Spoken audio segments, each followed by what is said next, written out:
Meron po tayo yan, ano. Ang gagawin lang po natin is lalagyan po natin sila ng fungicide, ano. Parang fiber. Parang ito mabaho, no, kapag halimbawa nabubulok.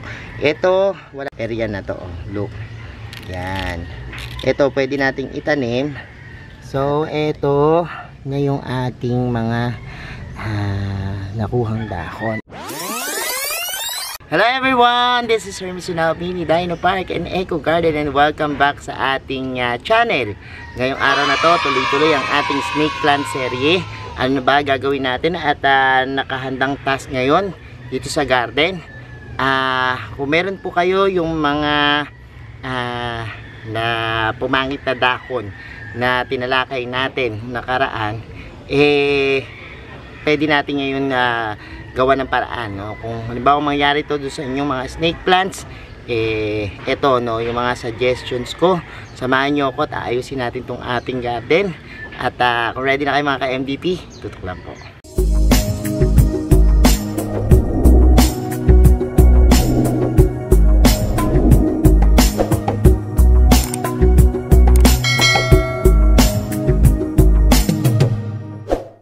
And we're back. Maikling story bago tayo magpatuloy.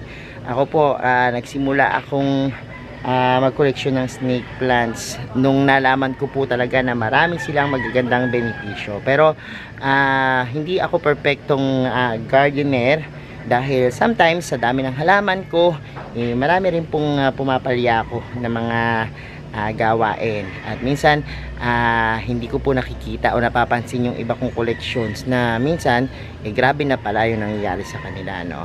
Pero meron po ako mga technique na ginagawa para yan maiwasan sila at kung paano ititreat sila, no? Samahan nyo ako kasi ang gagawin natin ngayon is ayusin natin yung mga tuyong dahon ng ating snake plants, no? Para mas maganda siyang tingnan.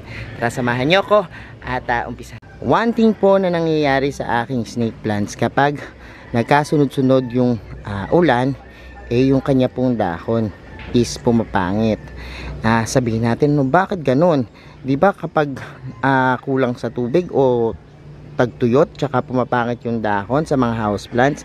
Pero po dito sa snake plants, may kabaliktaran po minsan, ano. Kapag sunod-sunod yung patak ng ulan, ang nangyayari po sa kanila is laging basa yung lupa. Nagkakaroon po dyan nung parang spot na kulay yellow and parang mamasa-masa, no? Hanap tayo ng example dito, no? Pero kasi ang ginagawa ko po dyan, dahil nga may kabisihan tayo, nilalagyan ko po, ina-applyan ko po sila nung fungicide. May papanood nyo yan doon sa ating mga previous video, no? Yung paglalagay natin ng fungicide. Pero hindi ko na po sila ginugupit, ano? Kasi ang hirap po kasi kapag ginupit ko sila minsan, lumalala yung sitwasyon, ano? For example, ito po, ayan, halimbawa, ito, meron po tayo yan, ano. Ang gagawin lang po natin is lalagyan po natin sila ng fungicide, ano. Katulad ng ginawa natin sa ating video before, balikan nyo po yan yung paglalagay natin ng fungicide sa mga spot. Tapos iniintay ko lang po silang matuyo ng ganyan. Hindi ko po kinakat mismo yung dahon, ano.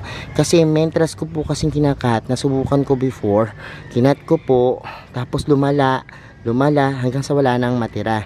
So iniintay ko muna silang matuyo ng ganyan, tsaka ko po sila ikakat, no? At para po hindi masyadong lumala. Anyways, pakita ko na lang sa inyo, hiwalay muna natin yung mga pumangit na dahon. Kasi yan, tulad nito, oh. Ito po yung ginawa ko before na tinanggal-tanggal ko yung mga dahon. Pero as long as may ugat po yan, huwag kayong mabahala dahil tutubuan yan, may suloy pa yan. So lagay natin yan dyan. And ito, this one, medyo ang tinatablan po kasi sa akin ng mga ganyan, yung mga soft, hindi yung hard, ano. Unlike nito mga hard na to, kung matamaan man yan, ganyan lang, oh, katulad yan, oh. Pero hindi kumakalat. Unlike nito mga to, grabe, no. Ito nga po, oh, yan, kita nyo, nung nilagyan ko siya ng fungicide na tuyo. Pero ito, pag nakakita kayo ng bagong dahon, pwede nyo nang ikat, ano. Tapos ito, isave na lang natin. Maraming ways para ayusin yan. So yung mga splash, yan yung madalas sa akin. Halos namatay nga yung dito sa kawa na to. Yun yung kawa ko na puro splash. Kasi ito yung kawa naman na puro millionaire snake plants. Dami ko dyang mga na fungus, ano. And ayan, tinatanggal ko na. Papakita ko sa inyo yung pag lalagay natin dito pag-aayos, ano. At kuha tayo ng gunting. Meron ako ditong gunting, no. So baba ko muna tong camera para mapakita ko sa inyo isa-isa yung treatment na gagawin natin. So mag-start na tayo. Ito, meron naman siyang sumuloy. And okay na tanggalin na yan. Yung buo na yan. Nung una hindi ko pa yan matanggal. Pag kasi minsan yan ginagaya yung ma-uproot. So ngayon tanggalin natin. Pero minsan naman kasi ito may mga fiber po yung mga bulok niya, no? Kita nyo. Napaka parang abaka sa tibay. Yung mga yan. Yung iba nga ginagawa itong sinelas. May mga video na ganyan, ano. Dahil ang composition po niyan sa loob parang fiber. Parang ito mabaho, no? Kapag halimbawa nabulok. Ito, wala na ma-save. Kasi tingnan nyo po yung kanyang mga dahon, no? Look, apektado na ng fungus. So, wala na yan. And ito na lang yung pag-asa natin, yung panibago niyang plants, no? At ito, mga ito kasi ililipat ko ng pwesto. Kasi, ngayon na naman, nagsusunod-sunod na naman yung tag-ulan. And papangit to sigurado. So, cut natin. Yan yung sinasabi ko sa inyo. Natuyo na siya, pwede na siyang i-cut, no? Unlike pagbasa pa, kumakalat lang ng kumakalat. Pero this one, yan. Pwede po yang ma-save. So, ito, ang dahon na to, gagawin natin is tatanggalin na natin. Ang papakinabangan natin dito ay itong pinaka area na to. Oh, look. Yan. Ito, pwede nating itanim. At, yan. Pwede yang mabuhay, no? Ganyan ginagawa namin sa iba. Papakita ko rin sa inyo yung mga sample ng mga gawa natin ganyan. So ayan, nakat na natin to. Okay lang na makat yan, walang problema, no? So this one naman, nakita nyo yan, meron ng panibagong bagong mga dahon, ano. So ang gagawin natin is ikakat na natin to ng buo pag may bago ng dahon, no? So ayan, ito masasave pa natin to, yung pinaka gilid niya. Pero ito, try nyo rin, ano, kasi may mga times ako nagbabaon lang ako sa lupa ng mga dahon, and ayan, nabubuhay naman sila kahit na meron ng sira, ano, yung sa previous natin na binaon ng mga dahon-dahon lang. So ito, mamasa-masa siya. So ito, lalagyan na lang natin ng fungicide, ano, yung isa na to. So ayan, naku, itong mga solid gold ko, naku, ayan, at least meron siyang bagong baby. Tanggalin na natin yung mga luma. Yan. Kasi mentras meron pang mga luma, ang nangyayari naman is nagkakaroon po sila ng pagpunta pa ng nutrients dito sa mga lumang dahon, ano. So tanggalin na natin siya. Total meron na namang mga bagong baby. Yan. Yan, no? Kita nyo yung affected sa kanya na area talaga, ano. Pero yan, yun na yan natin. And to, baklase rin to, maganda. Pero alam nyo, ang iniintay ko na lang dito yung sumubol yung kanyang bagong baby o sumuloy, ano. Pag may bagong suloy, mas maganda siya. So tanggalin natin mga dahon. Yan, pwede nyo pang i-propagate yung mga lumang dahon na yan. Yan. Yan. Kita nyo, yan ang sinasabi ko. O, kapag meron din ganyan, yung mga puti-puti na yan, pumapangit din yung dahon nila. And ayan, medyo pwede naman kung kayo ay magaling gumupit, yan, pwede nyo gupitan ng ganyan, no, para hindi masyadong halata. O, look, no, diba? Tatanggalin na rin natin to para lumaki ang mga dahon or pagkaroon siya ng suloy. Yan, and yan, tayo ng mga dahon ng snake plants. And siguro sa susunod nating session, papakita ko naman yung pinagtanggalan natin ito, kung ano gagawin nating propagations, ano. Kasi yan, meron ako mga sinample na propagations na nabuhay naman yung mga ganyan natin, no? So, ayan. And tanggalin na natin mga pangit na dahon. So ito tanggalin natin. And ito pa. Ayan. Tapos make sure lang po na kapag tinanggal nyo yung mga dahon na ganyan, nagupitan nyo, isilong nyo po sila, no? Huwag sa may ulanan, kasi sa totoo lang po meron pa yung mga talagang basa pa yung mga sugat nila, and ayaw naman natin sila na tuluyan ng mabulok. So yan, sinucheck ko lahat sila. Ito naman yung isa, yung ating wow, nanganak na, nagka-baby na po yung ating Whitney. So tanggalin natin yung mga bulok na dahon. And ito, may sakit yung kaniyang pinaka mother plants, no?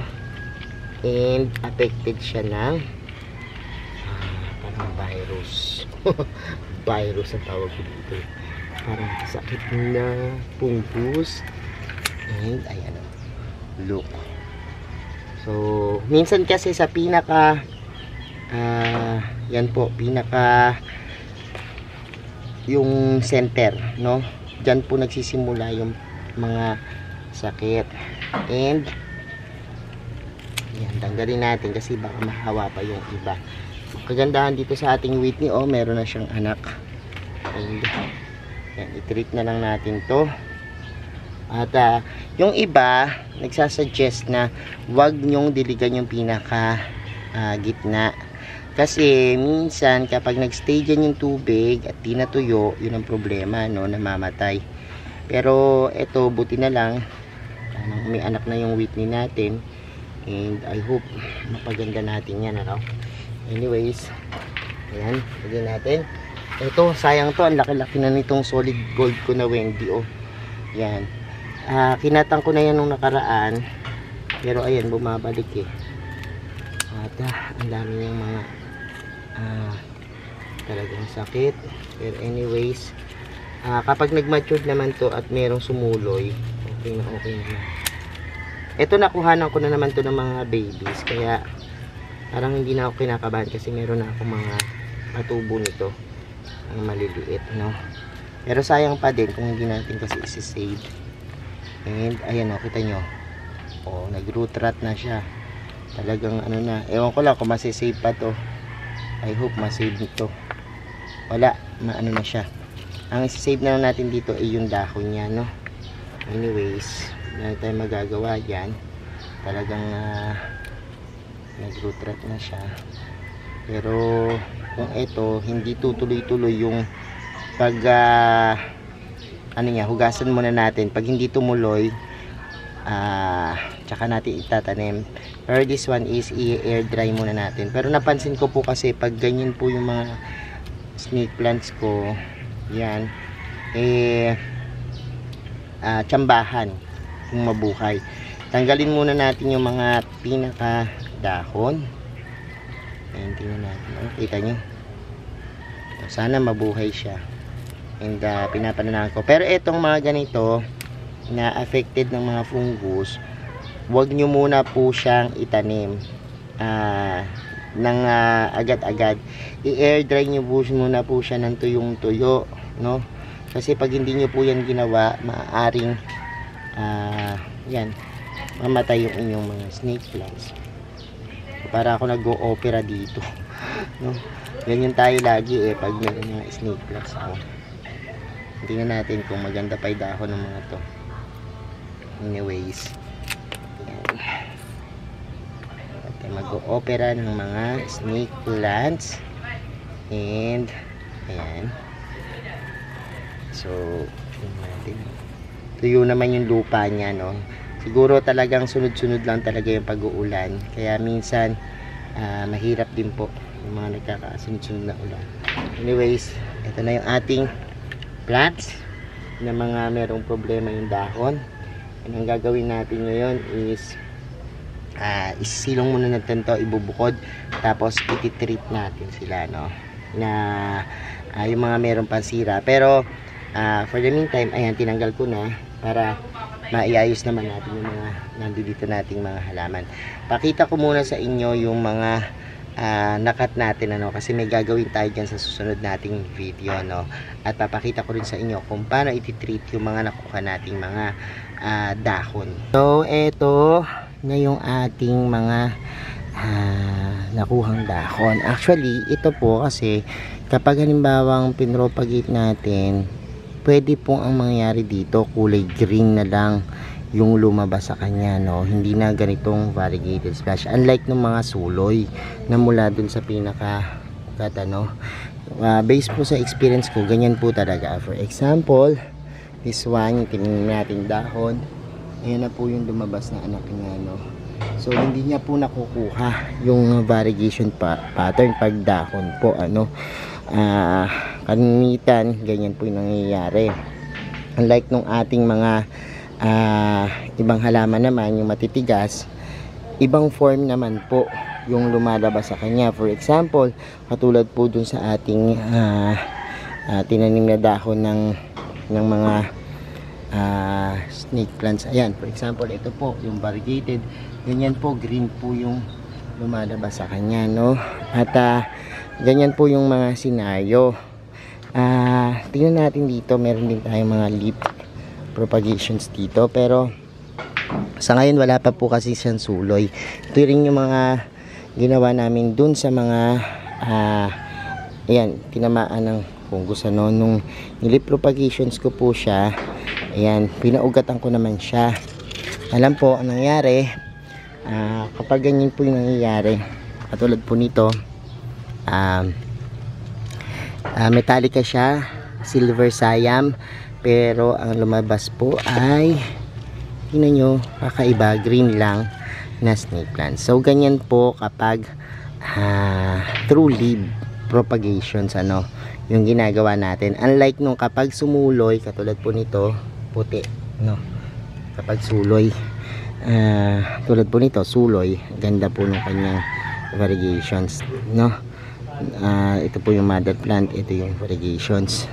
Tulad po nito, ang suloy niya, ganon.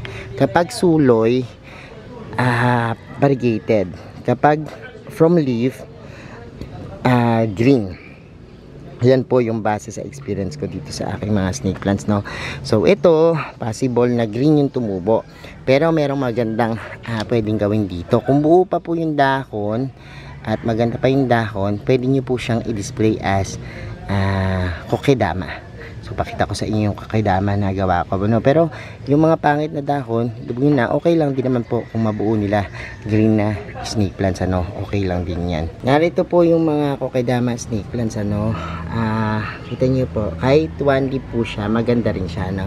So yan, medyo matagal bago magsulo yan, and ma-enjoy nyo po yung variegated na form ng inyong mga snake plants, ano, kapag ganyan po ginawa nyo. So ayan mga ka-MD, pinapanood nyo na yung ating vlog for today, and I hope may natutunan kayo dyan sa ating pag-aayos itong ating mga snake plants, ano, at pag-aalaga.